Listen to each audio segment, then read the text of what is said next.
Hi everyone.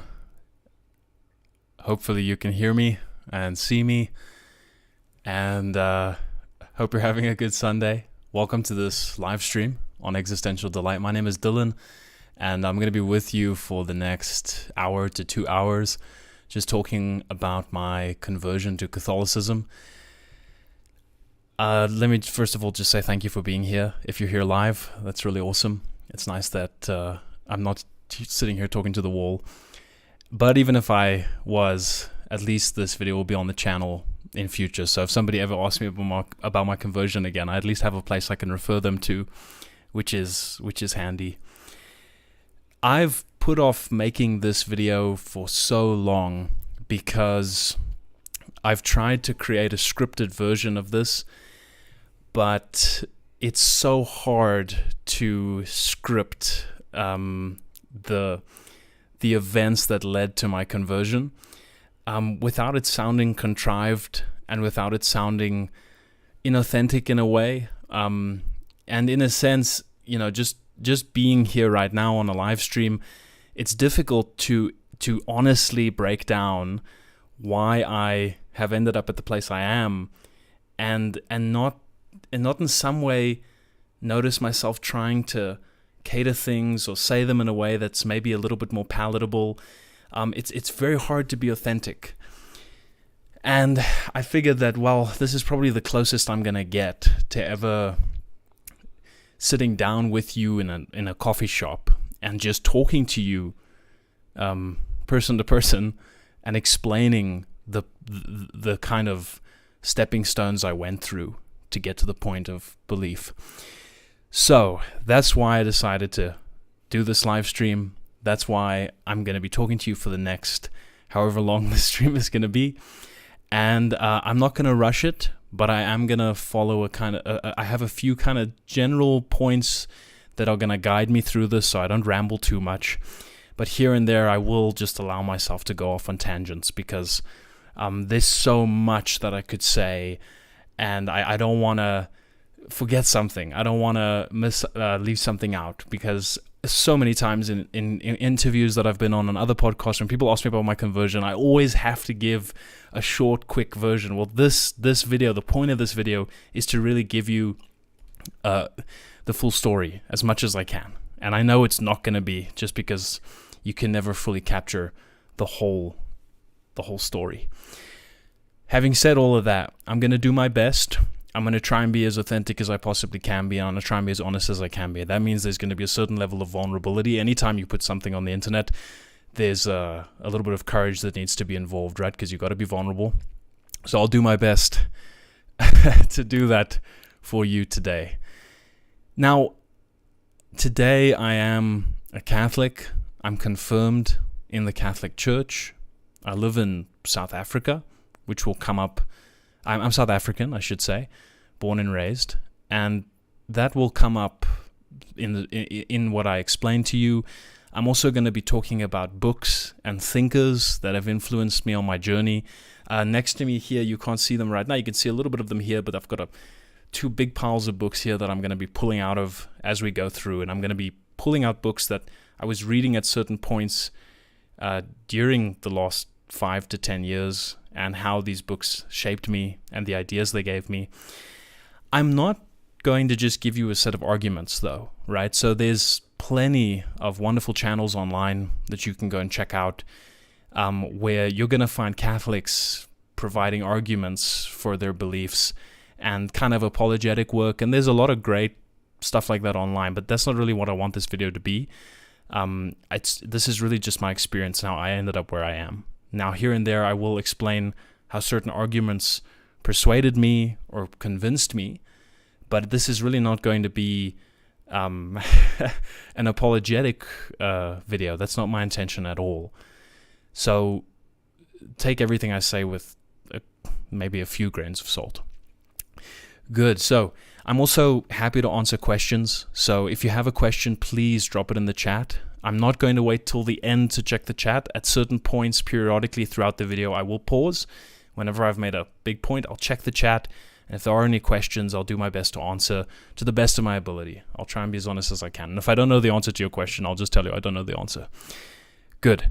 So let's start off really at the very beginning, which is the faith I was raised in, which is Dutch Reformed Calvinist. Now, I'm in South Africa, so I was part of what is called the NG Kerk, which translates to the NG Church, die Nederduitser Gereformeerder Duitser Kerk,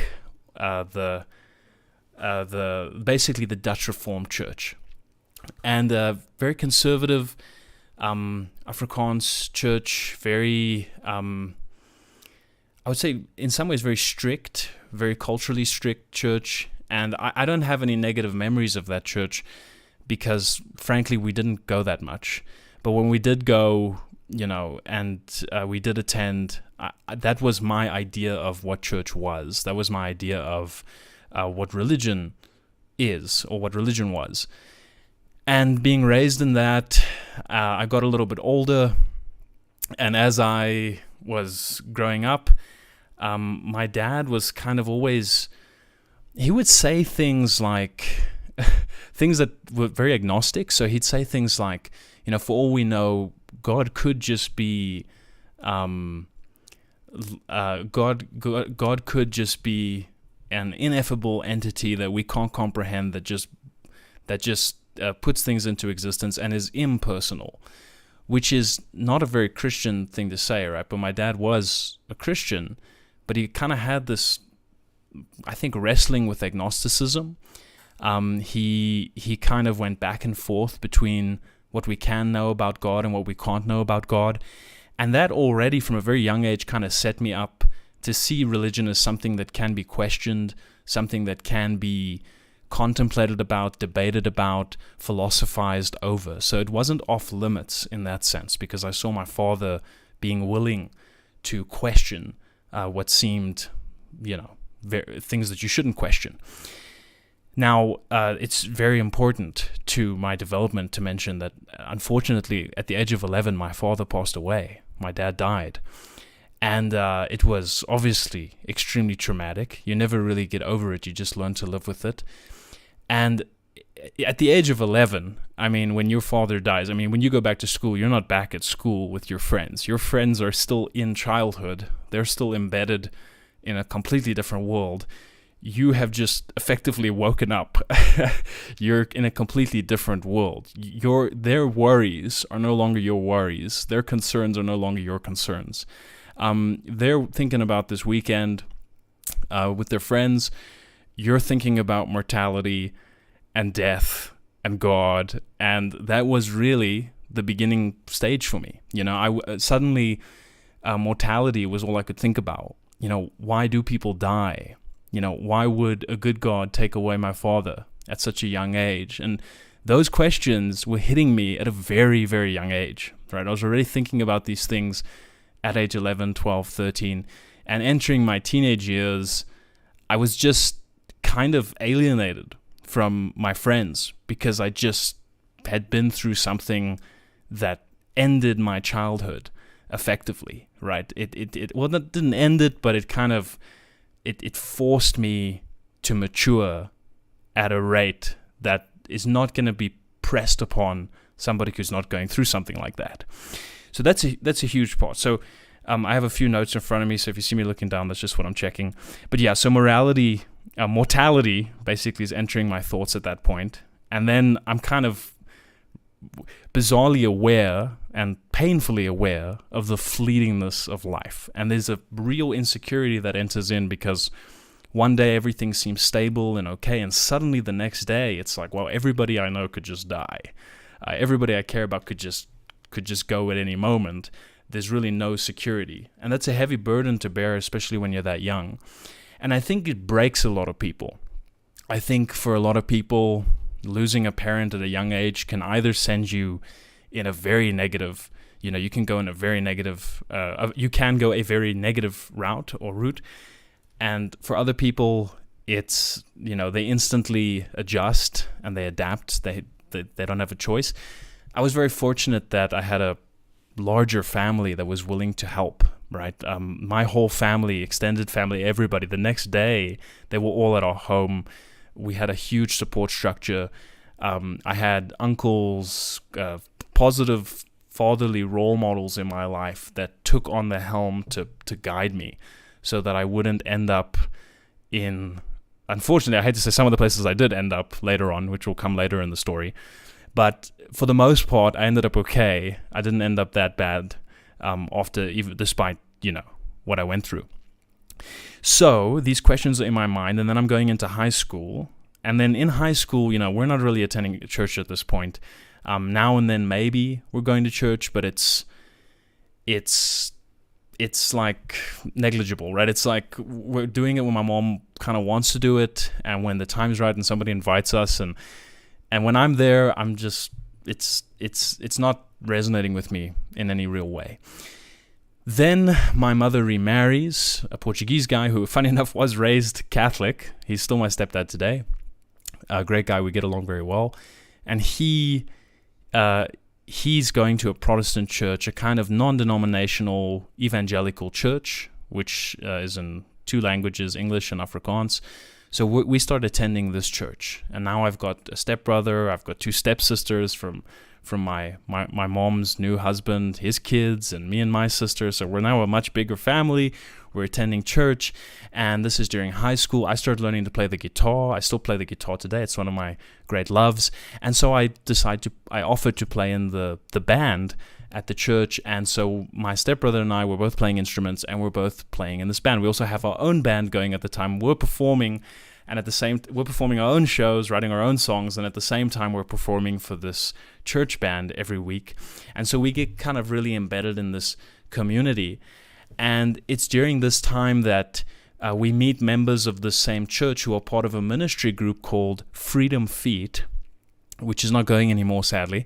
And Freedom Feet, it's going to sound hilarious, but Freedom Feet is effectively a breakdancing ministry group that would breakdance at prisons and breakdance at schools, and would then minister the gospel. And the guys who were doing the breakdancing were all people that had been saved in some way. So former drug addicts, in some cases former convicts, people that had a really rough life leading up to this, and now were, breakdancing and preaching the gospel. And I didn't do the breakdancing. I would have done more breaking than dancing, but I played the guitar in their band. So we would perform live music while these guys would breakdance, which was pretty interesting. And our drummer at the time was also the drummer for our own band. He had an electronic drum set, so he could mimic the kind of the sounds you would expect to hear in breakdancing music. He could mimic that with his drum set. So we kind of fit in pretty nicely there. And we would go on church camps with Freedom Feet. We would dance and play music and all the rest. And that was kind of my high school life, this kind of going away on a church camp, coming back, feeling revitalized. And some of the church camps, really got me pumped up. I used to come back and I was just, amped and on fire for the Lord. And I have very fond memories of that time.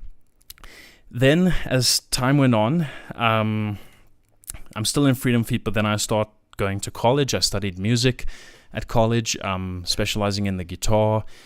And my stepbrother and I were both there. And it's around this time that I start discovering apologetics, and I start discovering the kind of defense of Christianity and the debates around Christianity, which I'd never really been exposed to before. I was very much living in a bubble.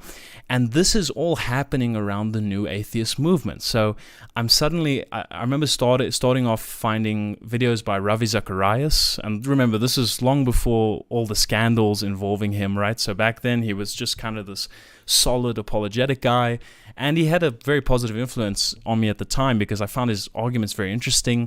And I noticed something about myself, which is that I had a deep enjoyment for ideas. I could sit and think about an idea or an argument and feel excitement and joy at a beautiful idea expressed in a beautiful way. Right, so there was something very satisfying to me about an argument that somehow scratched an itch that I had inside of me.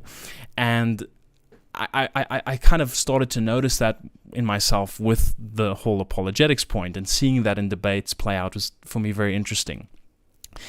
Now, watching watching these guys debate, I'm suddenly exposed to Christopher Hitchens, I'm exposed to Richard Dawkins, Daniel Dennett, Sam Harris, all of the new atheists, and all of the other atheists kind of surrounding that movement. So Matt Dillahunty, the Atheist Experience, all of these online personalities, as well as these published authors who are doing these public debates. And I'm watching these debates, and I remember being quite convinced by the atheists and thinking that the Christian arguments were good, but the atheist arguments just seemed to kind of win me over. And I think in some ways it was really Hitchens. Hitchens' personality really grabbed me.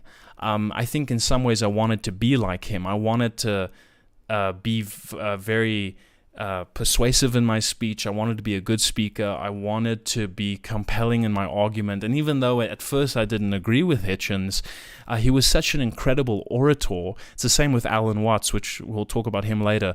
But the ability to speak was so, in a sense, mesmerizing that I wanted to listen to him, and I almost, in a way, wanted him to be right.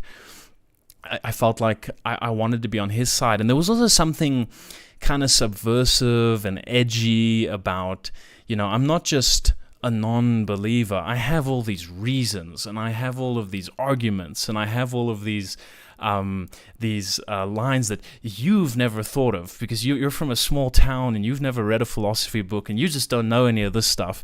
And there was this real pride for me, right? Now, this is absolutely not the case for many, many, many people. But again, this is just my experience. That was definitely, looking back, there was an element of pride in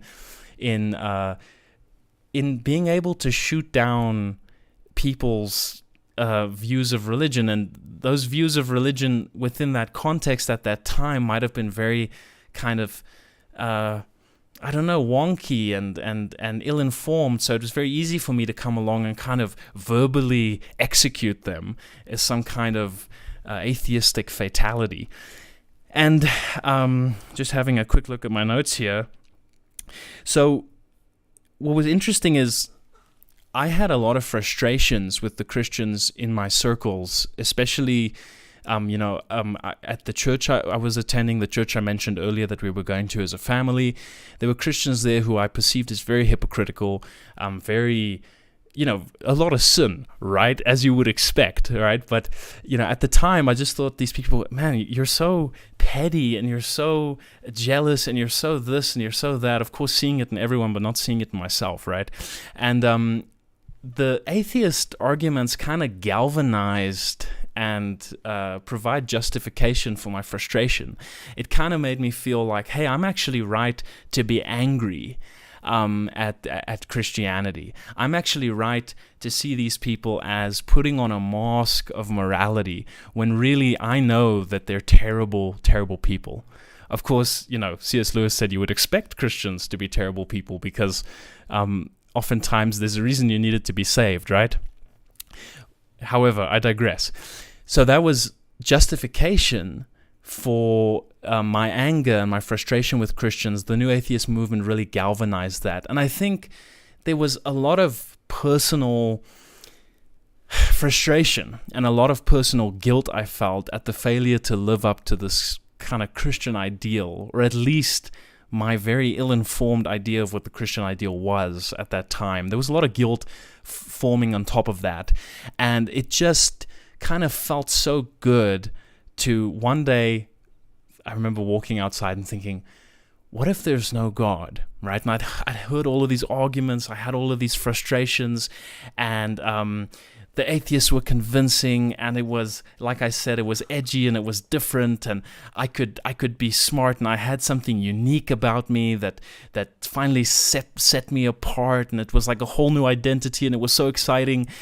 And then I remember thinking, what if there is no God? And then it's almost like what we think of today in today's online dialogue as like a red pill.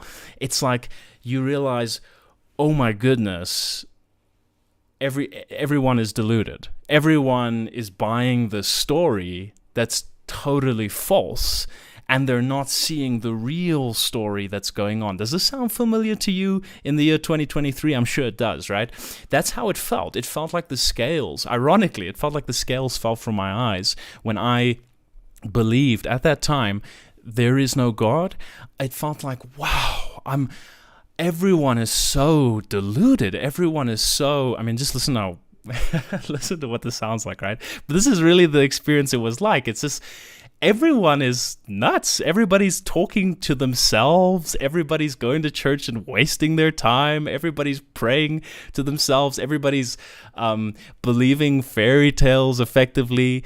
And it just felt like I was one of these people with my eyes open in a world full of just idiots. That's how it felt, right? It felt like this red pill before this whole idea, before Mencius Mollbug really even used that term in the way we use it today, right? So atheism felt like almost like this conspiracy theory that was like, it's true, it's really true, there is no God, and there was something exciting about that. There was something, in a way, it might sound pervasive, but there's something beautiful about that, this kind of free identity that I'd suddenly acquired. And that line, beware of unearned wisdom, right? It was kind of like that. It's just like this feeling of wisdom and intelligence above everybody else. And you know what's really interesting is, if it's such a deep conviction, if you think there is no God, it doesn't really matter how much somebody else has studied or somebody else has researched, or it's all irrelevant, whatever your qualifications, your academic background. If you think that the idea of God is just total nonsense, then however much reasoning you give and logic you give and however much academic study you've done, you're still below me, because you're still willing to believe in a fairy tale. That was how I felt. I was that guy driving down the road. I'd see a billboard of Christ. We have billboards like that all over in South Africa. You'd see a billboard with a Bible quote. I was that guy who would scoff. I would go, oh, seriously? Christian billboards, this propaganda on my highway. I was that guy. I was that angry, bitter atheist. I was just angry at the world, right? If I could put it maybe one way, it's like the anger I felt at Christians, I can't even imagine feeling that way towards atheists now, right? I can't imagine feeling that anger towards anyone now, and that was really a defining feature, because it's not that I was just defining myself as something, it's that I was defining myself against something. And again, this is not the case for everyone. I know people will hear what I'm saying and say, "Oh, I'm saying atheists believe this." Or, I'm not. I'm just telling you what it was like for me. That was my experience. So that was a point. Atheism was like a red pill, and it galvanized my frustrations with Christians. And then, interestingly, while I'm studying music and I'm in my guitar lecture, the lecturer, the guitarist, the main guy, he's with us. We have I don't remember if it was a free lesson or like extra time or just an open period where we could just relax, but we weren't working, we weren't learning, so everybody was just kind of relaxed. And he asked us, "Can I play you guys something that I think is really interesting?" And of course, we looked at the lecturer and we were like, "Sure, you can play us something. Why not, Mr. Lecturer?" And he played us a video by this guy I hadn't heard of before, and his name was Alan Watts. Okay, so, and I haven't been able to find the lecture that he played that day, but I know at some point in the lecture, Watts talks about like paintings and how weird it is that we hang up paintings, and very postmodern, right? This weird that we hang up paintings and we look at splashes of art and we find it enjoyable, which is kind of weird, but it's beautiful. So he plays Alan Watts, and I just remember thinking, "Oh, this is really interesting. I should go and check this out sometime." And I actually didn't for quite a while. I think maybe a few months, until I actually went and looked for myself and tried to find this guy and get into his work. But that was my first moment of exposure, this really unlikely moment. And I often think about how that day, like me just being in that class and the lecturer just happening to play us a clip of Watts, how that affected my life really in the long run. It's crazy to think about. So the lecturer introduces us to Alan Watts, but now as an atheist, Well, I kind of took it to its logical conclusion. I'm like, well, if there's no God, then I can kind of do whatever I want because, I had this kind of very strict notion of what you can do and what you can't do. And I came from this real notion of feeling like God was watching over me. Hitchens described God. I mentioned Hitchens a few times. Let me just grab... where is it now? Okay, I actually don't have the book here next to me, but I was going to pull out God is Not Great. Oh, here it is. Okay. So, Hitchens kind of talks about God as like this celestial North Korea, right? One of his famous lines. And in a way, that's kind of how I felt about God, like he was watching me like constantly and regulating everything I did, and I had to kind of live within these very strict boundaries, and not because I felt that those boundaries would bring life to me. I now see that the boundaries of Christianity are not the walls of a prison, they're the walls of a playground. They're there to allow good things to run free. But I didn't think about it that way at the time. I thought it was walls of a prison. And when I became an atheist, I really took it to the logical conclusion. I was like, well, if I'm a heathen, if there is no God, well, I can pretty much do what I want. I can smoke weed. I can engage in activities that I would have thought were wrong prior to that. Things that I'd held out on, I could now allow myself to do without feeling guilt. Of course, I still felt guilt, of course, because I now realize that, your conscience is written upon your heart. It's not about what you decide to believe. But really at the time, I thought, well, I can pretty much do what I want now. And that doesn't mean I went around committing crimes or anything, but in terms of just small day-to-day acts of difficult decision and acts of having to exercise one's morality, I just felt like there was a lot of pressure off of my shoulders now. And so it's around that time that I got into psychedelics, and the first one was just cannabis. So I'm with a family member, and they offer me some, and we have some, and it's just amazing. It just completely, at the time, it just completely changes. I mean, I'm a young guy.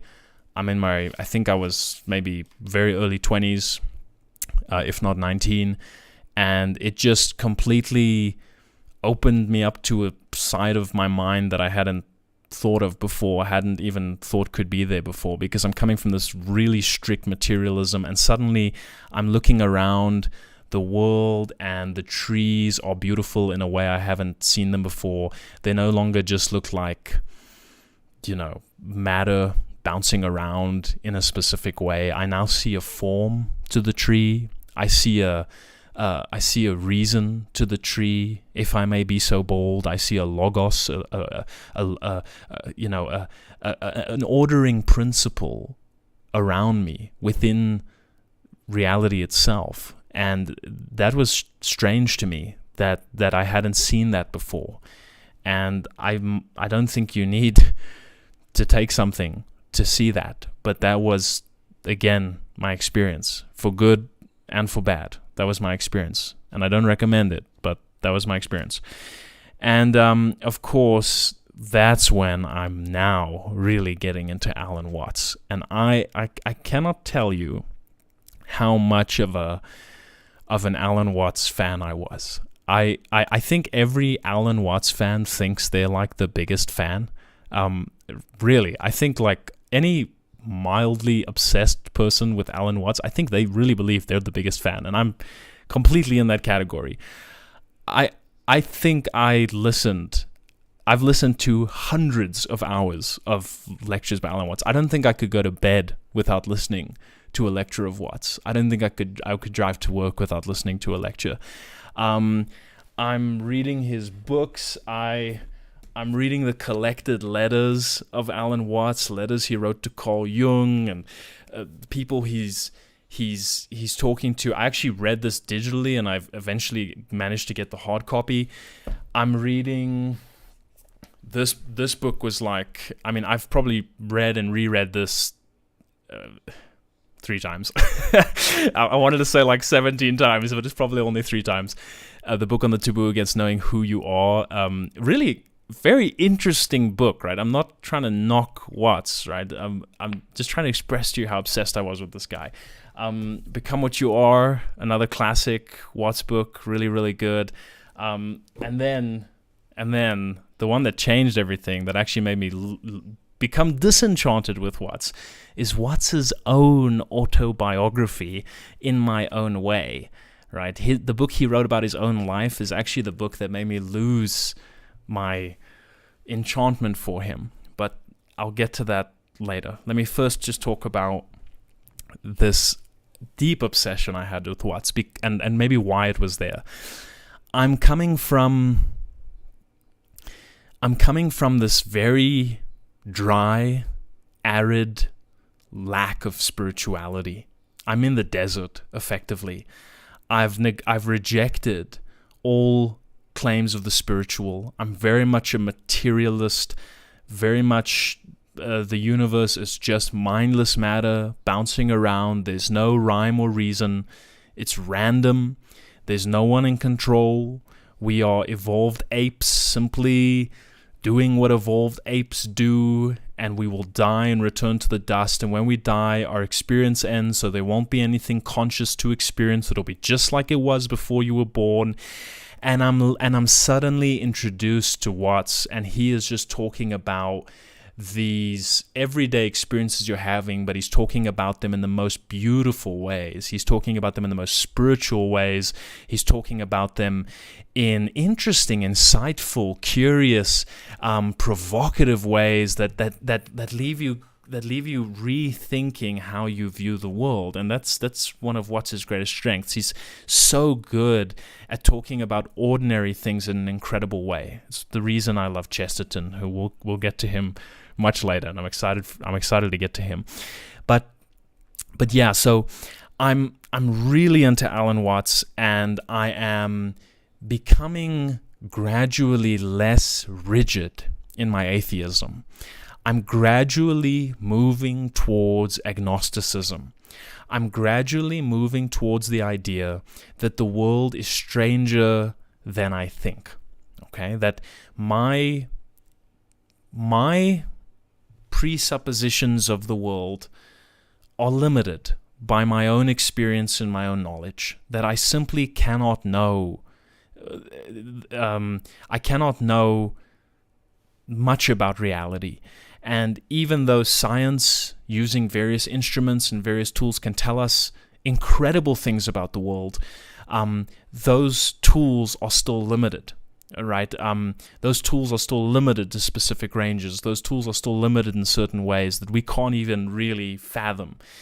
And it takes, I think Watts kind of showed me that it takes a little bit of humility to admit that actually there's mystery to life. And it's weird because that sounds like a fun, playful thing to do, but it can be very difficult to admit that. Because once you admit that there's mystery to life, it means that there's things you don't understand, and that's okay, and you want to engage. You should engage with that mystery. And that's something that I'll always be grateful to Watts for. One of 2 things I'll always be grateful to him for. The other thing is that he introduced me to Chesterton. So, having said that, I'm into Watts. I'm listening to his work. I'm thinking about him all the time, thinking about these thoughts all the time. And then I want more. I want new ideas. So I remember very vividly going onto Google, searching Alan Watts, and then going to the people also search for section on the page. And I wanted to see what are some other people that Google is recommending along with Watts. And the first name there was a guy called Terence McKenna. Okay, so, man, this is a whole other side of the story. So we're still moving, right? So we kind of went from the Protestant in the beginning. We then got to the atheism. I'm now moving to an agnosticism, and this is all happening very gradually, right? But the steps are happening logically according to my experiences. We're kind of in the agnosticism, and I'm kind of in the smoking cannabis stage, being curious about the world again. Reality is not as boring as I thought it was. Watts is kind of revivifying my intuitions about the world and my insights about the world. And then Terence McKenna comes along and I hear about the heroic dose. And I remember the first video I watched of McKenna's on YouTube. It's still on YouTube if I'm not mistaken. It's called The Message. And that video, when it finished, I messaged a friend and I said, we have to try what he's talking about in the video, which is something called the heroic dose. And this just led me into this whole world of psychedelics. And my gosh, I don't advocate psychedelics. I really believe that every guy that gets out of there, there's 9 guys who don't. And I know them. They're friends of mine, right? Guys who get into that world and they just can't get out.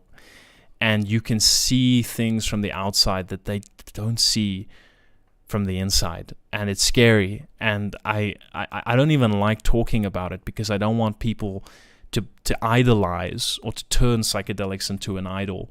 But I can't tell you the story without talking about them. I can't tell you how I became a Christian without them being part of this conversation. I really believe God came into that experience and pulled me out. I don't think that the experience took me to him. Okay, very, very important point. God pulled me out of the experience. It didn't take me to him. I think people see a lot of things and experience a lot of things on psychedelics, but I don't think they're not step 4 on becoming a Christian, on the list of how to become a Christian, right? It's not even the same list. It's a completely different thing, and it's a thing people need to be extremely cautious of. Without going into that too much, because I don't want the conversation to be dominated by a specific point, let me just say that my materialism, my atheism was completely destroyed once I started engaging in that world. Terence McKenna's challenge completely obliterated, decimated my atheism. I suddenly looked at the world as, to quote McKenna, not only stranger than I think, but stranger than I can think. So it was almost a deeper level from the realization that Watts gave me, which is that the world is stranger than I think. No, it's actually stranger than I'm capable of thinking. And now it's like, okay, I'm trying to find guardrails. I'm trying to find balancing beams. I'm trying to find some kind of structure to operate within. And so you have to kind of create your own boundaries. And so you'll see people in the psychedelic world they'll immediately start creating rules, right? And one of the most common rules you'll hear about is set and setting, right? And it's a ritualization of the experience, and people are trying to implement it. And if you go to psytrance festivals like I used to, you'll see sadly, young, inexperienced people who are taking these things, and you'll see older people who are much more experienced coming and telling them, hey, you're doing this wrong. And they're almost like, it's just like, a religious leader coming up to a young person and saying, hey, what you just said is kind of heresy. You shouldn't do it that way. Let me show you the right way to do it. And that begins to happen. And you start to create rules for yourself, and you start to create structures, and you start to view these things as gods in a sense. You'll hear people talk about psychedelics as the sacred plant and the sacred mother and the trickster. And people use archetypes and idols and ideas and god names and all these things to describe this experience they're having. And what psychedelics did for me is they kind of made me realize that, the feeling that they gave me was that there is really no separation between my mind and the world outside. That in fact, the sensation that I am inside my body is completely an illusion. That actually the self is the totality of experience. And the reason this resonated with me so well is because it aligned so perfectly with everything I was hearing from Alan Watts. Alan Watts would also often talk about this Hindu idea of Atman is Brahman. Atman is like the individual consciousness, and Brahman is the universal awareness of the world, the universal consciousness. And he would say that Atman is Brahman. That feeling of self, that feeling of the individual locked up inside of the body, is identical to the universal conscience. It is the world. The world is mind or soul or spirit or whatever word you want to use. What you're looking at out of you, what you're observing, is the observer. That was the idea. And psychedelics absolutely give people that sensation. The sense of ego dissolves completely, and the boundary between oneself and the world around oneself completely goes away. Okay, so that was the experience. Now,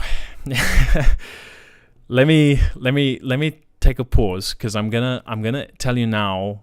What I want to tell you next is about how that experience and Watts, these two are lining up. How did I get out of that? How did I ultimately come to see that boundarylessness, that lack of boundaries that psychedelics give you, how did I ultimately come to see that doesn't really describe the nature of reality? I'm gonna tell you in a second, but I want to have a quick look at the live chat. If you've got a question, let me know in the chat. I'm gonna have a quick look and see what you guys have said. Again, welcome if you're here. If you've just joined us, thank you so much for being here. It's nice that you guys are making some time to be here. Father John Brown, SJ says, thank you for the story. I had a similar experience when my 4-year-old brother died when I was 7. I'm so sorry to hear that. It's like I became an old soul quickly. But I was a cradle Catholic, so I had ways to understand it all. Yeah, Father, thank you for sharing that. I'm so sorry to hear that. And I love what you said about it's like you become an old soul quickly. I can really relate to that. When my father died, I use the term it forces you to mature before you're ready to mature. Well said. Yeah, it's you.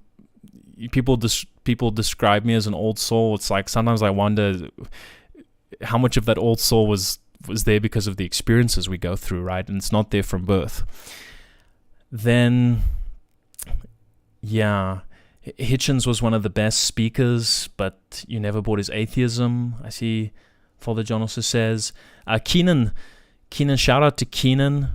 Guys, you should check out Keenan, his music, Keenan Lo-Fi Beats. Keenan, just send a link in the chat and I'll share it with everybody, man. Keenan makes great music, great musician. He's been supporting the channel for years. Awesome guy. And Keenan says Alan Watts was the great spellcaster. Yeah, absolutely.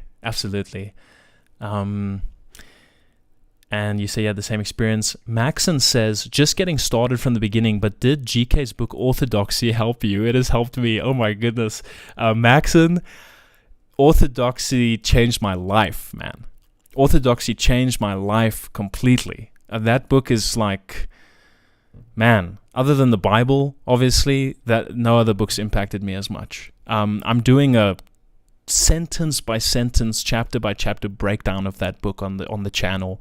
I've done the first 4 chapters and I'm currently busy working on chapter 5. I love that book. I'm going to talk about it later, so I won't get into it now. But yes is the answer to your question, Maxon. Thank you for your question. Father John says, this reminds me of Sartre dealing with the look that he had to contend with. No matter how much he felt, it shouldn't matter. Yeah, that feeling of guilt, that feeling of awareness that something is watching. You want to tell yourself, well, no, I shouldn't feel guilty for doing this because it's permitted. And yet there's something telling you, something within and above you kind of pressing down on you, your conscience weighing on you. Let's see.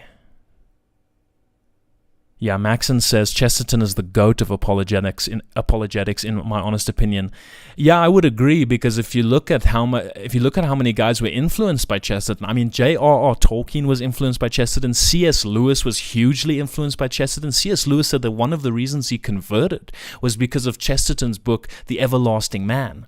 Right? Chesterton had such a big impact on me. It's the reason I'm wearing a capelet right now. Right?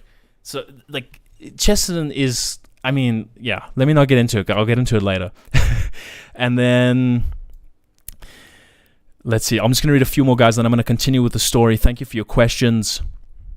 Existential delight. Have you gotten into the Catholic mystics yet? If so, who are you studying and why? That's a great question, Christopher. I'll say at one point I touched on, I'm forgetting his name now. There was a mystic that I got into, but only because Alan Watts talked about him. But I'm going to say no to your question because I haven't gotten into them enough. Let me know in the chat, who do you recommend I start with? Right? Assuming I've read no mystics, just who would you recommend I start with? But I love mysticism as well. So let me know. And then Father John says, I hope you talk about Jonathan Peugeot. He got me to sub to your channel. Yeah, I'm going to talk about him a little bit later, Father. Thanks for that comment, definitely. Okay, guys, so let's jump back to the story. So I was telling you... Ooh, please forgive me. I'm supposed to put this thing on silent. So I was busy telling you guys about how my experience on psychedelics perfectly mapped onto the ideas that I was hearing and learning from Alan Watts, and how psychedelics dissolve the boundaries between yourself and the world, that the observed becomes the observer, etc.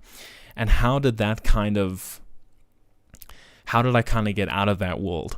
Okay, well, there's a few things I want to say here. First of all, and we're actually getting now closer to, we're about to exit the New Age phase, because this is when I was still very New Age, and we're going to start moving into Christianity, and then we'll get more specific and we'll get to Catholicism.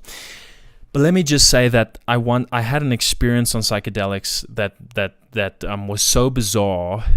It felt as if heaven was opening up before me, and a blinding light was shining in my eyes. I was with a bunch of other people, a lot of agnostics and atheists, and we're having this experience, and I have this intense experience, this kind of New Age guy, and I suddenly have this vision of Christ, and I look at the lady next to me, and I remember telling her, God is real.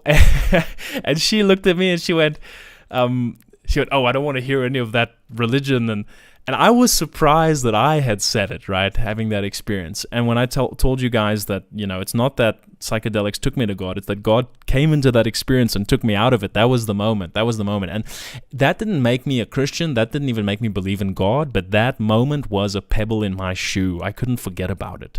I would be filling up petrol and I would be thinking about it. I would be walking in a shopping mall and I would be thinking about it. And I was like, what do I make of that experience? Because in that experience, what happened was I did not feel the disillusion of boundaries. I did not feel that the mind and the world were one. Instead, I felt that myself and my ego actually felt cohesive. I actually felt my ego has a reason. I have a reason for feeling I am me. Of course, I'm a body-soul composite, right? I'm a unity of body and soul, and I felt that very concretely, and then I felt that was subordinate to something greater.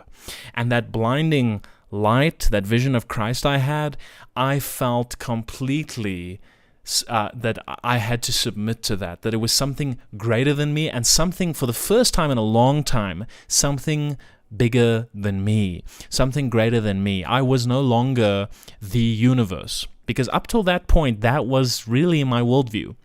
I'm walking around and thinking, oh, I am actually God, right? It's like, I was pretty much like Adam and Eve after they'd eaten the tree of, I had basically the fruit of the tree of forbidden knowledge, of tree of good and evil. I basically had that fruit stuck between my teeth, man. It was so fresh, and I was walking around thinking, I can define good and evil for myself. This tree's fine to eat from. That was basically me, and I was walking around thinking, well, this ego is an illusion.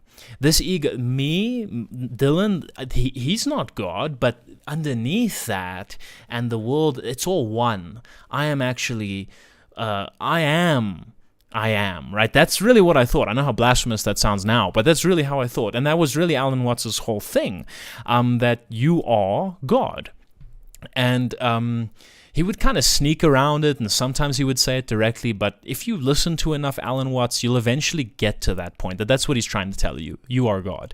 But not God in the Western sense, not God in the Christian sense, but you are God more in like the Hindu sense, this kind of Brahman, this underlying source of all creation. You are it, and you don't allow yourself to realize that, because that allows you to play the game. Because if you knew you were God, it would ruin the game. So you deliberately make yourself forget that you are God, so that you can continue to play this game of yourself, of continual self-remembering. And death is simply remembering that you're God. But because you're God and you're all-knowing and you're all-powerful, eventually that's going to get super boring, and you're not going to want to keep doing that. So what do? Well, you go further and further and further into your dreams until the point where you think, you know what, I'm going to go really far into my dream and I'm going to forget it's a dream.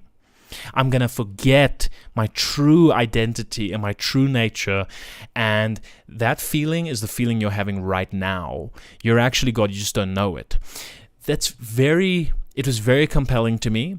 Psychedelics amplified and galvanized that feeling, that notion, but ultimately it fell apart. How did it fall apart? Well, I've already told you the first point about how that experience I had where suddenly I felt subordinate to something. And of course, somebody can hear this and think, oh my gosh, you're basing this off of a drug you took? No, I'm not basing it off solely on that, but it was, like I said, a pebble in my shoe. It's an experience I had that I had all these other experiences that were so similar, and suddenly there's this one that's so radically different, and it's hard to describe just how real these experiences can feel. And the effects they have on your life are certainly real. You really do change the way you live your life as a consequence. I quit my job as a consequence of psychedelics and left the country and went to Cambodia. So the consequences are at the very least real. So you can just imagine how real the experience itself feels, right? Okay, but I digress. So the point I'm trying to make here is I had that experience. I had this sense that I'm subordinate to something greater. And then I'm at home one day. My mom's there.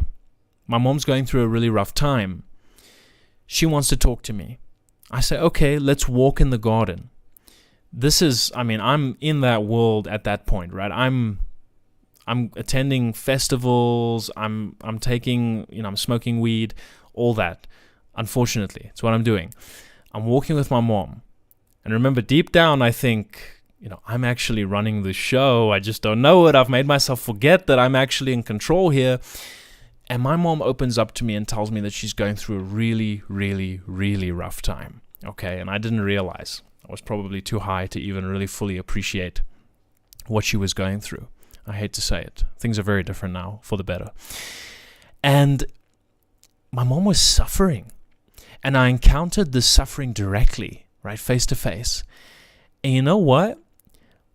That worldview, that notion that I'm God in disguise, it just fell apart when I encountered suffering like that in front of me. It just completely dissolved. I just could not look at my mom and think, your suffering isn't real.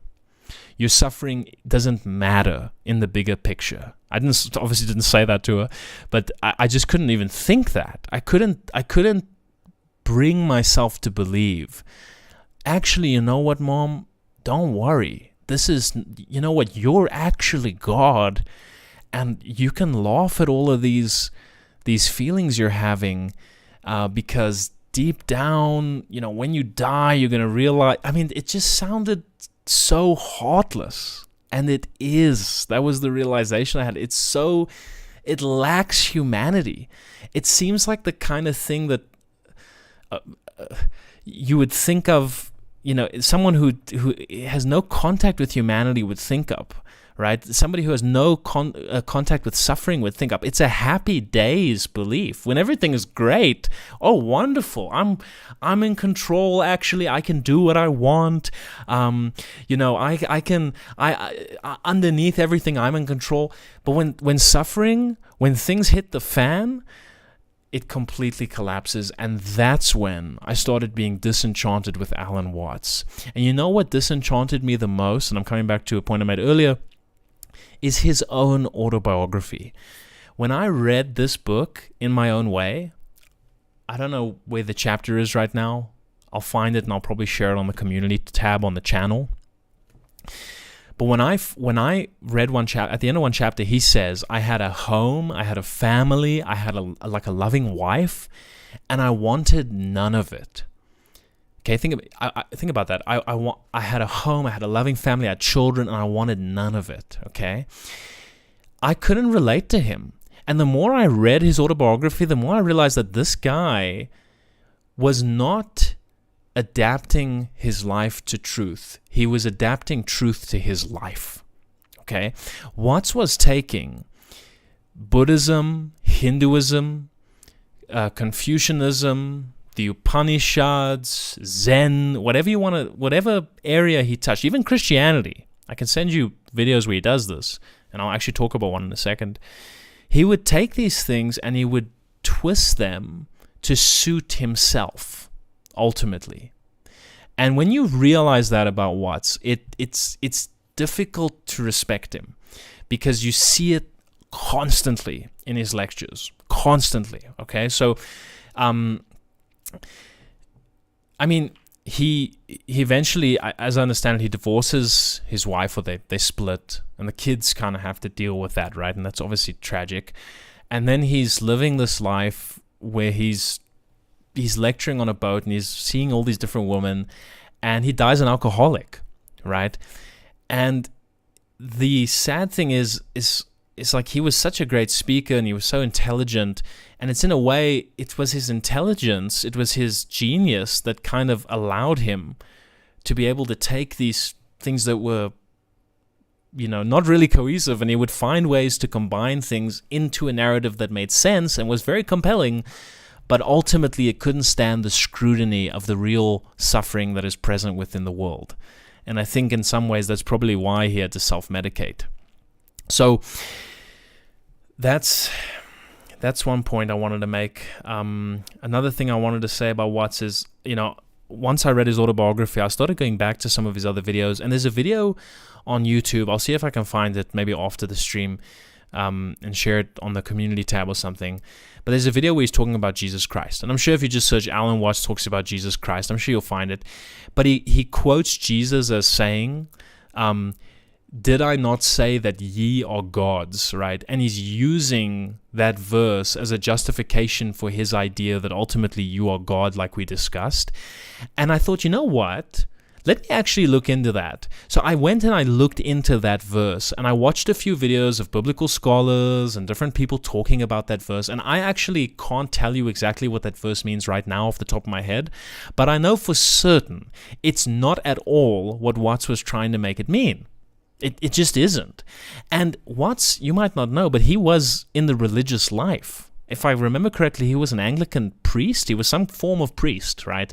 So he would have known the context in which that phrase was being said. I mean, it was a phrase said it was something Christ said. It's not just, a random verse in a book that's less read in the Bible. I mean, it's a pretty important verse. He would have known the connotation. And then to see him deliberately twisting it, I became completely disenchanted with Watts. And so that worldview collapsed. Suffering was now a problem. And I didn't know what to do. And I remember going to my bedroom after talking to my mom and actually praying for the first time in years. And I didn't even really know how to pray. I was kind of broken, I just said, God, please just help my mom, help me. I don't even know what to believe anymore. I don't even know where I am anymore. And it was really one of those low points in my life. And, I think within a week or two, my mom got offered a job, and things just miraculously got a lot better. And did that make me believe in God? No, definitely not. But it was another pebble in my shoe, that I was at such a low place. I finally reached out to God, and kind of miraculously, a lot of the problems get solved. My mom is happy again, right? She's not crying in the garden with me anymore. And it's another pebble in the shoe. It's another problem. It's another strange unfolding of events that I'm just like, well, it's just, we got lucky. I don't want to think about this too much, because my gosh, if I have to become a Christian again, I'm just not ready to live such a stringent life. And that's the way I was thinking about it at the time. So that's kind of that's when I started moving out of the psychedelic world. My worldview no longer could fit in the experiences I was having, because the psychedelics were telling me that there are no boundaries. But now I was thinking, and this is a very, very important point. Now I was beginning to think, but why are there boundaries? If the boundaries between you and me and the world around us are an illusion, why? Why an illusion? Why are there boundaries in the first place? Why the necessity for there to even be a game? And you see, those are the deeper questions that you just don't get to in that worldview. Why, if this is a game, permit suffering? And that, to me, is a lot harder to answer than why a good God would allow suffering, right? Because a good God could still allow suffering to bring about a greater good. But if it's me playing a game on myself, and it's just a game, and I'm just going to wake up according to Watts's view. I'm not trying to describe an authentic Hindu view or an authentic Buddhist view. I'm just describing Watts's view here. If it's just a game that I'm playing on myself, it's very hard to square real abject suffering with that view, right? And that's ultimately why Alan Watts was wrong, and that completely collapsed. Okay, so very, very important point. You see, I can't explain how I got out of psychedelics without you understanding what's going on in here at the time. The mindset, the shift that I had mentally reflected in my actions, right? So that happened. Then I'm kind of lost. I'm kind of don't know where I'm going. I managed to get a job not long after I say that prayer. Again, did that make me believe in God? No, but it was, again, another pebble in the shoe. So I'm working a job. I'm finally getting a salary. I have enough money to move out. Finally, I'm early 20s. I'm moving out, and I move in with a friend from high school who is a Christian, a Lutheran, and he and I are flatmates. So we're sharing one flat. Just financially, it's I don't know what it's like in America or whichever countries you guys are in, but the housing is pretty expensive. So to stay in a flat, being fairly young, we had to split the rent effectively. So we're splitting the rent, we're living together, and it's in this time that the biggest changes of my life begin happening. And I am, just before I move out, and actually even a little bit before that, I start dating a woman who I've been friends with for years. Okay, we were in the same primary school together, same high school together, and we were studying through the same college. When I actually came back from Cambodia, she helped me register to study psychology, actually. I never finished that degree, but I started studying psychology at the University of South Africa, and she helped me with that registration because that's actually what she studied. But she did finish. She's got a bachelor's degree. So I came back, and I wanted to see her and thank her for helping me. And don't worry, this is all going to fit into the story. So we've been friends for years. and we've gone out and had coffee for years. And, we'd had coffee a few times, but over the course of a few years, every now and then we'd meet up, we'd go for a hike together, we'd chat. But we're always just as friends, and genuinely just friends. And I never knew she actually liked me until much later, right? But we were either seeing other people, so we couldn't, hang out, or we were, we both just saw each other as friends. And so I said to her, hey, do you want to go have a coffee one day, and we can just I just want to say thank you for all the help you've given to me. And while we were having coffee and we were chatting, I don't know, I think the Holy Spirit came over me, because I just suddenly realized that this has got to be my wife. And I fell so in love with her. And this is happening like right before I moved out, right? So I'd kind of had that experience that I told you about with my mom. I kind of lost my footing, kind of felt a bit wonky. And she's kind of present there with us. We're dating, we're seeing each other.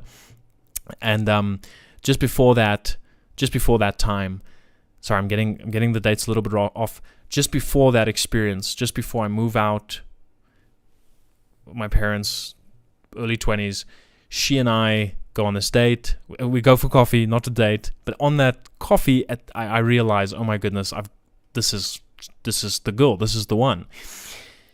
And at the end of that coffee, I look at her and I'm like, hey, I really enjoyed this. I want to do this again, but can we do this as a date?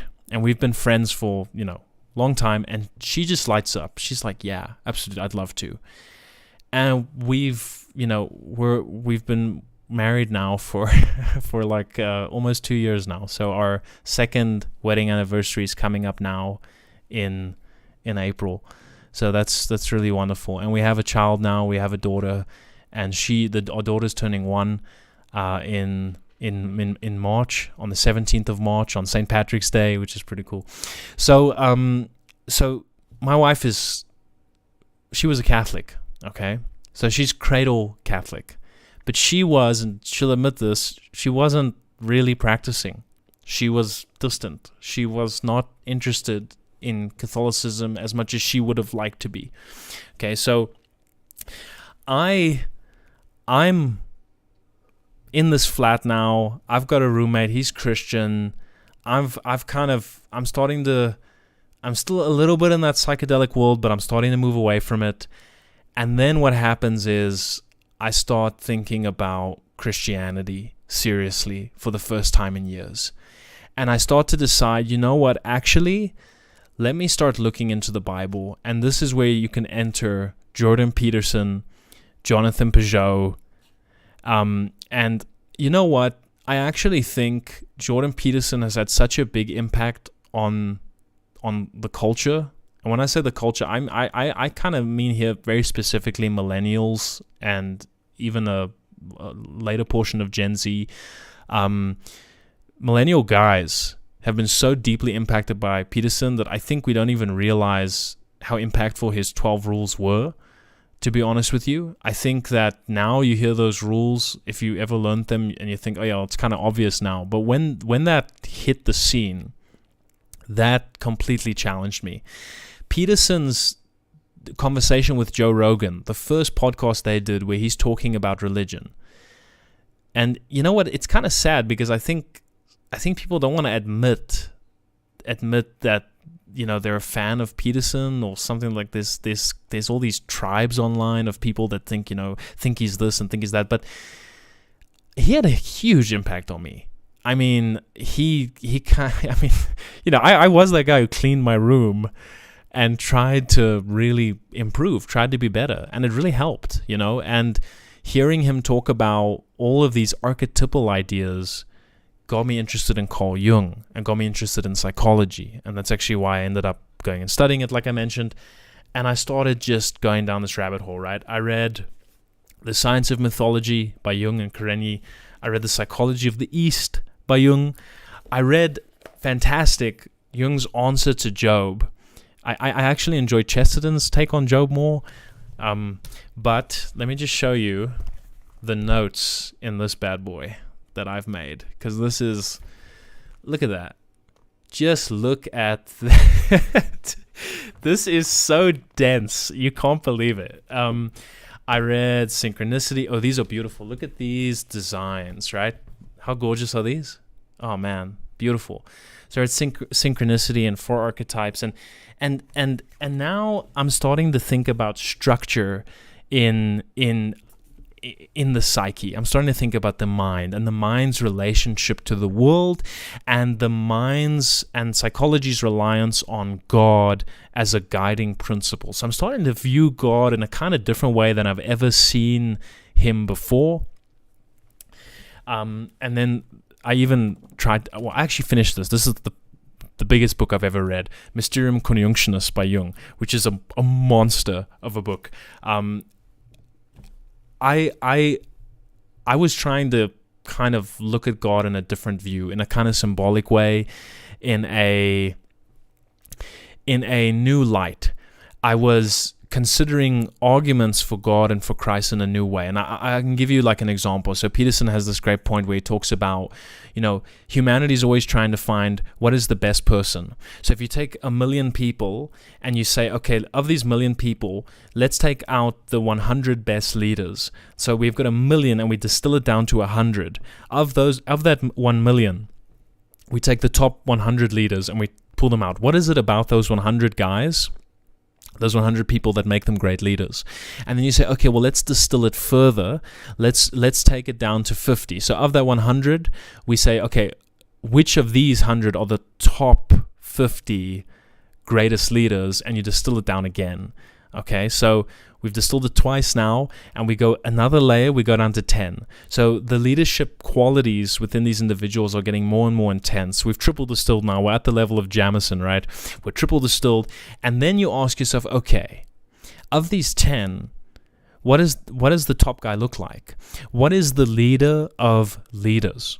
And Peterson made me realize that, we're always doing this as humans. Who is the king of kings? The king of Babylon, the king of England, the king of you name it. Who is their king? What is the principle of principles? The Lord of lords, the King of kings, right? And the Bible describes Christ in all these terms, and I found that very, very fascinating. Now just bear in mind, right, this is like a stepping stone in my view. So I'm kind of now, I'm more willing to see God through a kind of Petersonian lens, through a Jordan Peterson lens, than I am willing to accept the God that I was raised in and the way I viewed God, right? But coming from the sort of psychedelic world and coming from that atheistic background, Peterson made a lot of sense to me in a new way. And then I started going through his book Maps of Meaning, and Maps of Meaning really gave me a kind of solid breakdown of his ideas, and it made a lot of sense. And I started to see actually religion is not a delusion. Religion is actually very, very valuable. That structure is actually necessary. And Chesterton said you should never tear down a wall until you know why it was built in the first place. It's like I realized that I had torn down the structures that I was standing on top of without even knowing why they were there in the first place, which is in many ways what the West is doing to its own culture, right? Is we're tearing down a wall without knowing why it's there. And that was this. It's difficult to really put into words how much of an impact it had on me, but it made me view God in a completely new term. Now here's where it gets interesting. Here's where I diverged from Peterson. I'm having all of these experiences. I'm coming from this background of psychedelics, and I know that there's mysteries in the universe, and I know that there's things that I don't understand, and I have all of these thoughts in my mind from Alan Watts and Terence McKenna and all of these different thinkers, and they're all kind of culminating into this point of there is some central thing which I am gradually moving towards, or perhaps said better, something that is gradually moving towards me, but I don't know what it is yet. And it looks like it might be what Peterson is describing as Christ. Okay, so but it's still a symbol. It's still an archetype.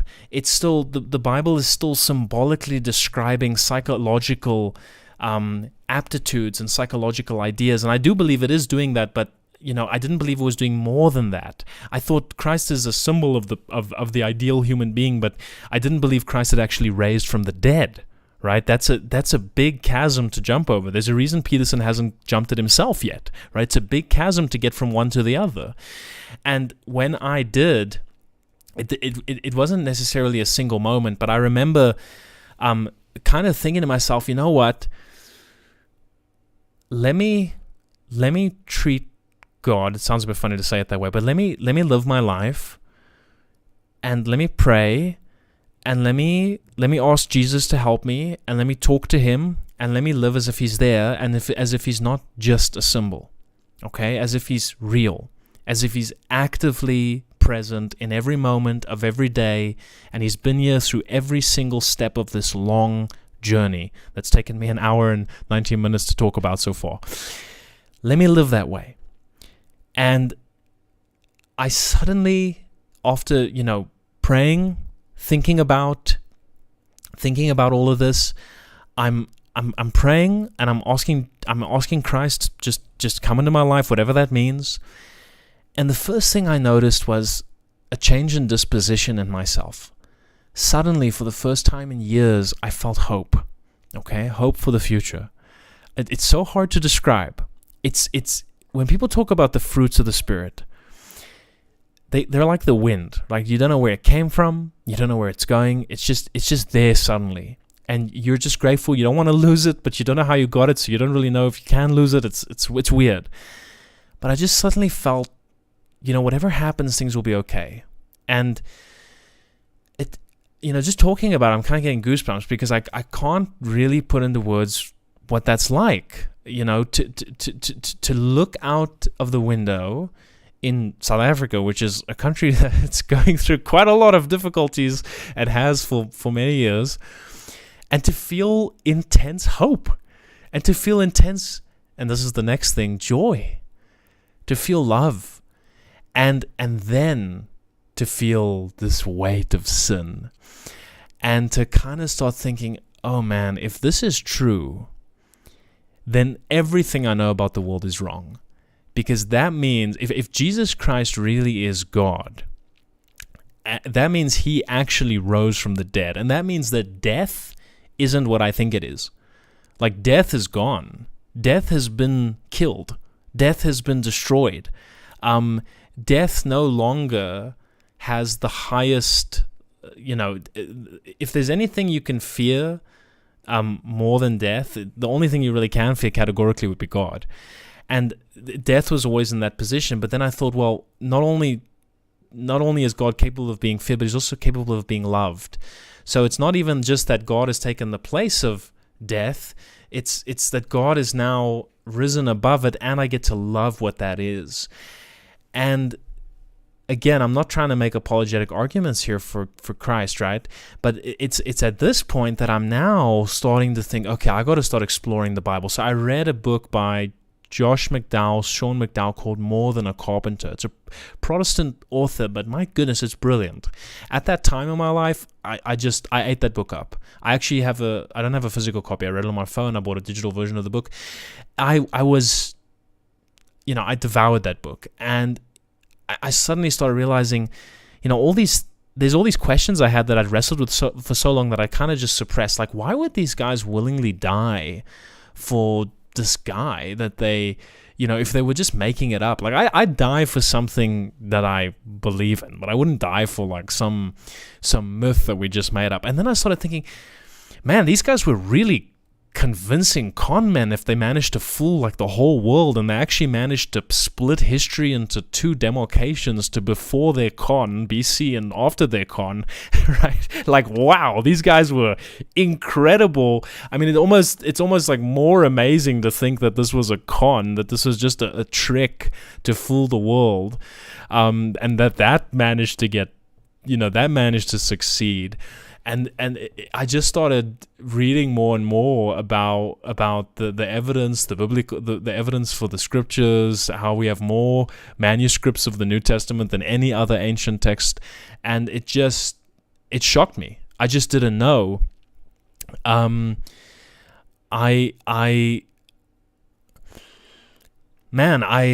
I think I'd already had an admiration and a loyalty to God, and then the reasons came later. Now here's where the problem came in. I'm like, okay, well, I know I need a community of people. I know I need to start going to a community. And my girlfriend is Catholic, as we discussed. And I don't know what I think about Catholics, and I don't know, what they really believe, but I know it's wrong because everybody around me tells me it's wrong. And I don't even know about Eastern Orthodoxy at this point, okay? So just keep that in mind. Like, I don't even know about it. It's not even on my radar, to be completely honest with you. For good and for bad, it's just not on my radar. So I start asking her questions, and I'm just going off of what I know from my youth, right? And I'm already coming into it with a very negative view, and I start asking her questions, and she can't really answer them for me, and I'm just like, okay, well, I'm going to start going to this church. So I go to this church called Every Nation. It's a Protestant church, and I enjoy it, and I find it nice, and it's a kind of, you go into this room, and it's just walls, there's no art, it's just chairs, and there's a female pastor who comes up, and she says, she gives a sermon, and then we stand and we dance. I'm really trying not to sound rude, right? But we stand and we dance and we sing and we worship. And I had some awesome moments in that worship, right? Even crying at points, and because, man, I was like, I can't believe I'm here. I can't believe I'm actually doing this. I can't believe I got here through this wild journey that I've been on. And I'm going to this Protestant church one week, and then my girlfriend's like, hey, come with me to the Catholic church. Just join me. I'm like, okay, I'll give it a try. So I go to the Protestant church one week, I go to the Catholic church the next, and then I start looking online, and I discover, oh, there's a Greek Orthodox church in the area. Believe it or not, here in Pretoria in South Africa. So I'm like, okay. So I go to the Greek Orthodox Church, and I kind of go there alone. I'm there alone, and I arrive very early, and then it's a lot of standing, which was awesome. I really loved it, and the art is stunning. It's gorgeous. It's beautiful. Amazing, right? So I'm like, talk about church hopping, right? I'm denomination hopping. Protestant the one week, kind of evangelical, and then Catholic, Novus Ordo, and then Greek Orthodox the next. And I couldn't understand the Orthodox. I couldn't understand anything. It was literally all Greek to me, but it was stunning. It was beautiful. So I'm now at the point where I'm starting to like the Protestant church, and I'm like, okay, I need to prove my wife wrong. I need to show her how wrong Catholicism is. Oh my goodness, I did not know what I was getting myself into. So I start looking into Catholicism, and here I'm going to mention a name that a lot of Catholics online, a lot of traditional Catholics don't like, but he had a huge impact on me, Bishop Barron. And Bishop Barron, his older videos where he just breaks down Catholicism and his documentary on Catholicism, if you haven't seen his documentary on Catholicism, regardless of what group you find yourself in, I really encourage you to watch Bishop Barron's documentary on Catholicism. It is fantastic. Even if you just want to see a worldwide view of the most beautiful churches in the world, it's fantastic. That documentary and his demeanor, his breakdown really made me go, oh, okay, hold on. The Catholic Church is not as obviously wrong as I thought it would be. And now I'm going to Mass more informed. I'm attending Mass with more understanding of what's actually going on. And it takes on a new meaning. Now when I see the Eucharist being lifted, I don't believe it yet, but I know that everybody around me believes that that's actually Jesus Christ present in the Eucharist. And I'm looking around and thinking, whoa, these people are literally consuming Christ every week. Some of them every day. And then I went to the Protestant church, and it felt more like, okay, this is really missing a lot, like compared to what I was having at the Catholic Church. Now I know that's not all Protestant churches. I know that there's classical Protestantism, and I know that there's more traditional forms of high Protestantism, etc., etc., etc. But the experience I had, that specific church, which identified as Protestant, it felt like a pep talk. It felt like a motivational speech to get you through the week. It was kind of like optimism with a sprinkling of spirituality. And then I go to the Catholic Church, and then there's the Orthodox Church, and it's just a completely different world. So pretty early on for me, I realized that it's going to become, it's more about Orthodoxy or Catholicism. And I must say, I didn't become Catholic in contrast to something. It's not like it's not like I got to a crossroads of Orthodoxy, Catholicism, and then I was like, okay, which one? And then I weighed up the arguments. I was already in love, deeply in love with the Catholic Church by the time I even really learned about the debates, the filioque, the essence-energy distinction. All of those things came later. I already had a loyalty and an admiration and a love for the Catholic Church before those debates came in. So it's not that I'm not looking into them. It's not that I'm not reading about them. I still have so much to learn. I still have so much to do. But I love being Catholic. I completely, to me, a living authoritative voice, a single authoritative voice just makes sense. It just intuitively makes sense to me. The idea of a bishop of bishops just makes sense to me. I never had a problem with the Pope. Mary took some adjusting to. But every time I had a question about the Catholic Church and I looked into it with goodwill, I found satisfying answers. Not answers that kind of satisfied me, like really satisfied me. It's like every time I went in expecting to get like some crumbs of an answer, I got given a buffet. Every time I went in thinking, okay, maybe this is kind of covered in the Bible and the Catholics have a justification for this, like a little bit, I felt like I was just overwhelmed with reasoning. And again, this is not an apologetics video. I can do something like that at a later point. I know some of you might be watching and thinking, but what about this and what about this and what about this? Fair enough, man. I get you. But just for the sake of time, let me just say that I didn't become Catholic against anything. I fell in love with it, and I just completely got consumed with it, and I really felt, and I still feel, this is Christ's church. This is the church I'm supposed to be in, and it really did feel like I was home for me. Okay, I know not everybody has that experience. I know that there's corrupt bishops. I know that there's corruption within the church. The church isn't weird in having sin, right? It's weird that it admits it. Like, that's a strange thing about the church, and that's true hopefully for all the churches. And Christ wants us to be one. And I honestly would much rather just get to know you if you're a Protestant or you're Orthodox than spend 20 minutes debates that people have been having for thousands of years. I think the thing that's missing in the Orthodox Catholic debate is really just the looking at the human being underneath. Because we don't just believe. Belief is not just accepting a sentence on a page. It's not just accepting a proposition. It's not just propositional knowledge. It's also participative knowledge. If you're Orthodox or Protestant, there's an element of your belief that is strengthened and galvanized by your participation in the community and in the services you attend at your church. And that also affects you. So it's not just a matter of, but what about this sentence that you haven't considered? What about this? It's like, yeah, okay, that's important, and I need to look into that, but that's only one element of belief. There's also participative belief, the way you interact in the world, and you should look into these things, and I am looking into them, but simply telling somebody about an argument online isn't often going to convince them. You need to get to know the person. You need to understand how they got to that point. Okay, so that's just something I wanted to say. I have nothing but love for fellow Christians. I think we got enough enemies as it is. Not that it's not important to have debates. Like, let's just get our priorities straight, guys. Christ wants us to be one, whatever that means. We don't know how Christ is going to accomplish that.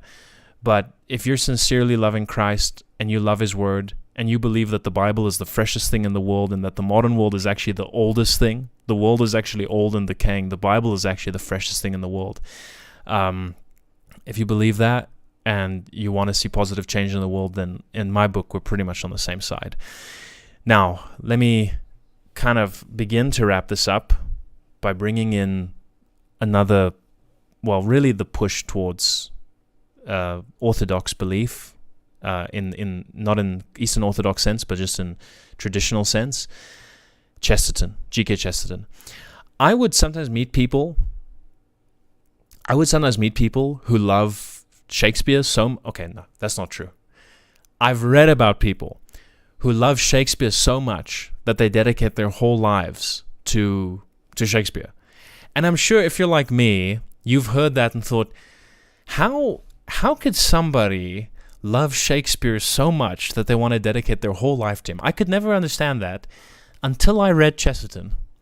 When I read G.K. Chesterton the first time, when I read Orthodoxy for the first time, I was so in love with this guy's writing and this guy's ideas that I just felt like I can and I plan to dedicate the rest of my life to just learning about Chesterton.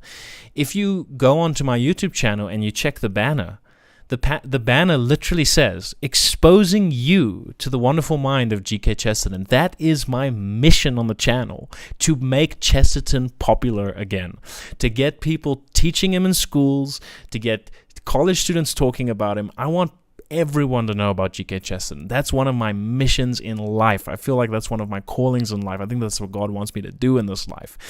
And I read a lot of Chesterton, but I still haven't even scratched the surface. I mean, he's so deep. I'm working through Orthodoxy right now, but let me just tell you a few things that Chesterton has done for me. And I think I'm probably going to make a video, something like 5 things Chesterton has changed for me. Well, I'll go into more detail, but let me just give you a few points. Chesterton made me realize that reason, the madman is not the man that has lost his reason. The madman is the man who has nothing left except his reason. Okay, think about that. No one is more sure of himself.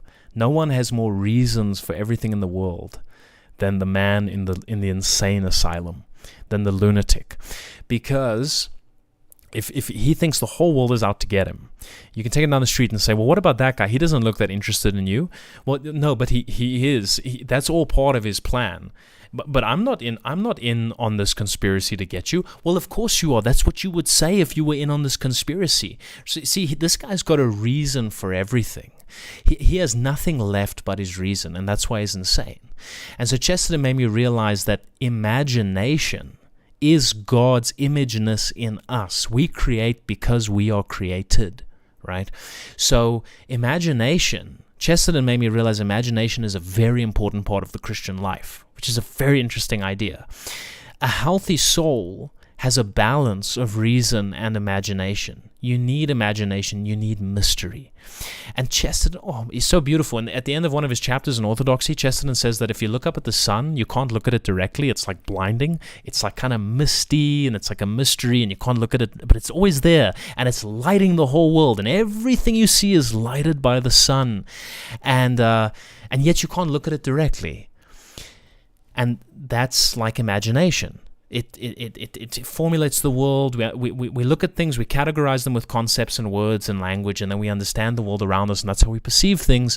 And yet we can't look at it directly in the same way that we can't look at the sun directly. But then Chesterton says, but the moon you can look at you can look at the moon directly, and it's got a clear outline. It's very pristine. It's cold. You might think the moon is giving off fresh light, but the moon is not giving off fresh moonlight. It's only giving off dead sunlight. It's a mere imitation of the real light, right? So Chesterton's using this imagery, and then he says, so the moon is like reason because it's crisp and defined, and you can see it very, very clearly. The sun is like the imagination. It's mysterious, and it's bright, and it lights everything.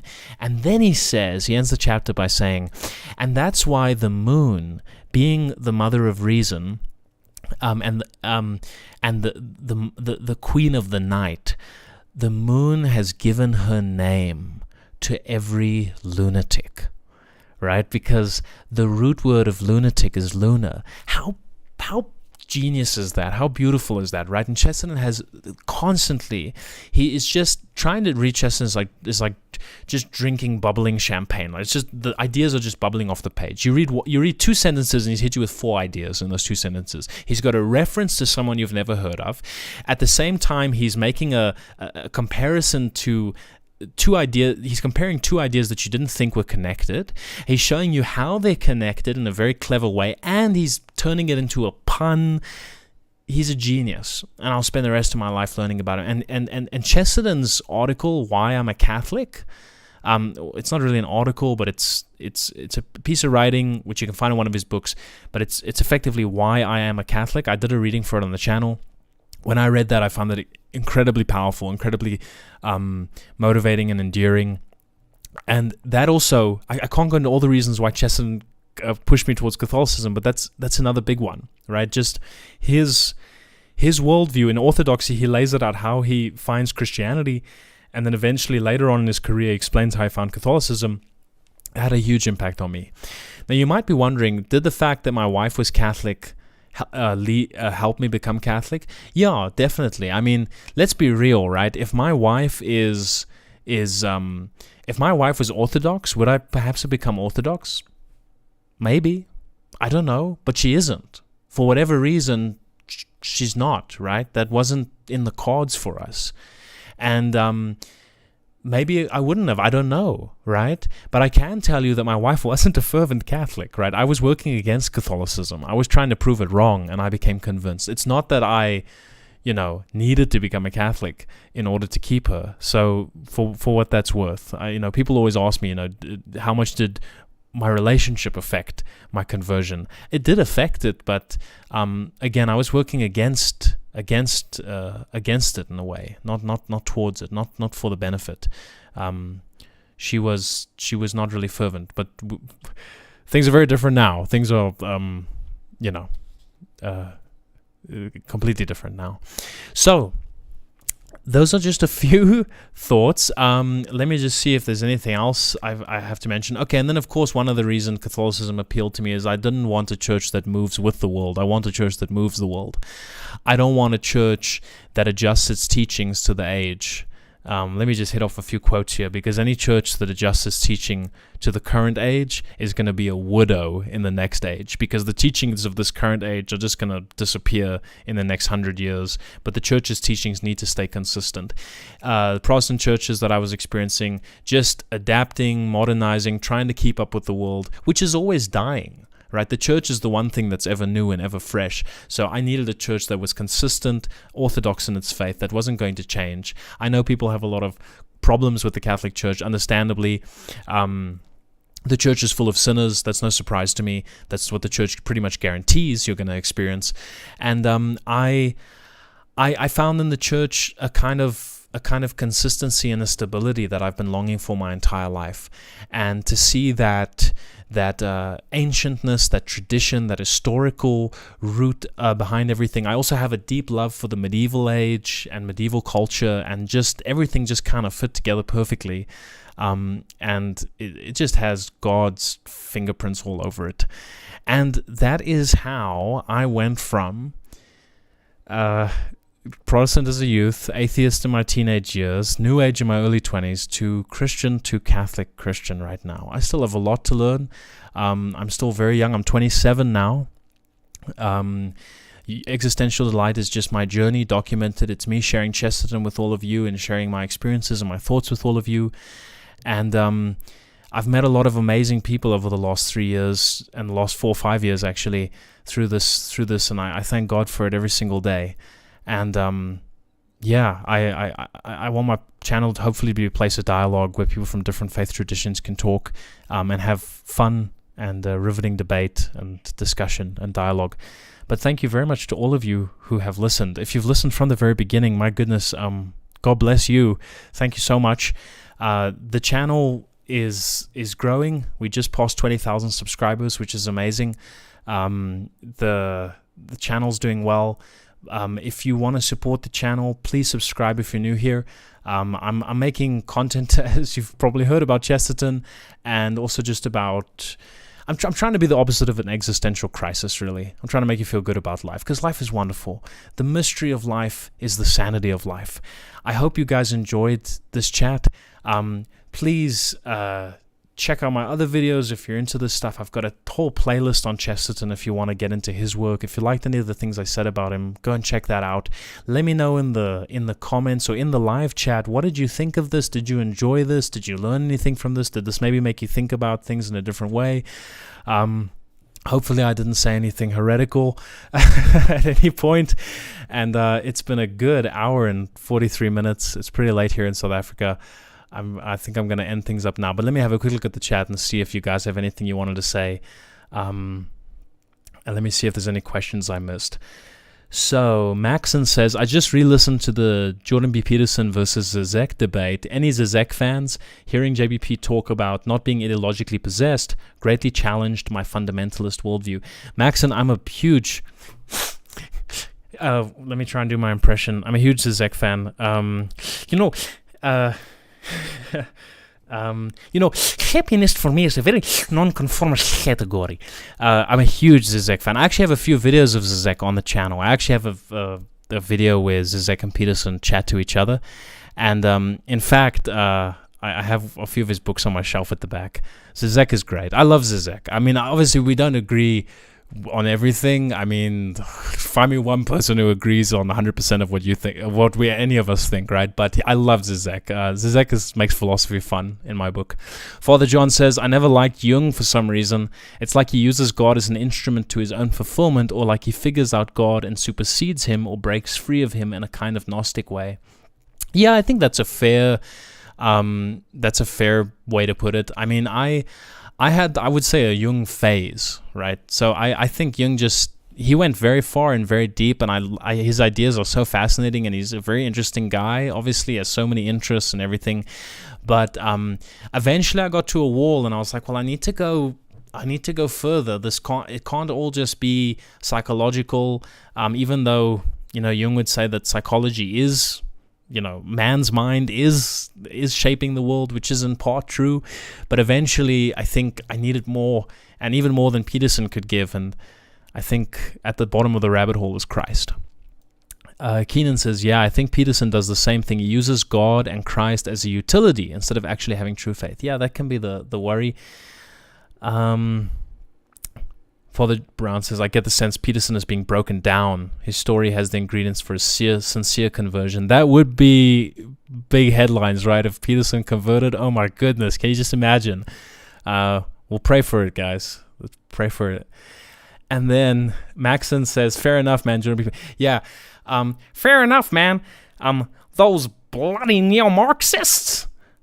Peterson has influenced my speech in more ways than I'm willing to admit. And fair enough, man, is definitely one of those lines I've gotten from him. Fair enough, man. Thanks, Father John Brown. Thanks for that feedback. And then Maxon says, I love this video. I was raised prot but became disillusioned. Your channel is great because it unites my four faves: Jordan B. Peterson, G.K. Chesterton, Slavoj, and Norm Macdonald. Thank you for all your content, especially lo-fi. Thanks, Maxon, and more lo-fi is eventually coming at some point. I've not dropped it. I've just taken a little break at the moment. And then I started a poll at the beginning of the chat, and I see that actually most of you are equal ties, 36% of Catholic and other, 20% of you are Eastern Orthodox, and 8% are Protestant. Well, big welcome to all of you, and thank you for being here. I hope you enjoyed this content. Wishing you all a wonderful Sunday further. My name is Dylan. This has been Existential Delight. I'm going to see you in the next video. There's no further questions, so I'm going to end it there. I hope you enjoy this conversion. I now have a video I can refer people to. God bless you, and I'll see you in the next video. Goodbye for now.